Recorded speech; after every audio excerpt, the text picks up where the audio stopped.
በፊልጵስዩስ ምዕራፍ 4 በቁጥር 13 ላይ ኃይልን በሚሰጠኝ በክርስቶስ ሁሉን እችላለሁ ይላል።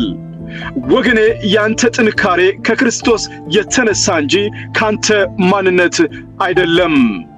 ድካም ሲሰማ ይህን አስታውስ፣ ጌታ ሁልጊዜ ካንተ ጋር እንደሆነ። ምክንያቱም ኢየሱስ ባንተ ውስጥ ስለሚኖር አንተ ከጠበቅከው በላይ ጠንክረ ራስን ታገኘዋለህና። ስለዚህ ወገኔ ተስፋ አትቁረጥ፣ በርሱ ማንነት በርታ። ሁሉን የሚችል እግዚአብሔር አምላክ በነገር ሁሉ ይባርክህ እላለሁ። ሃሌሉያ።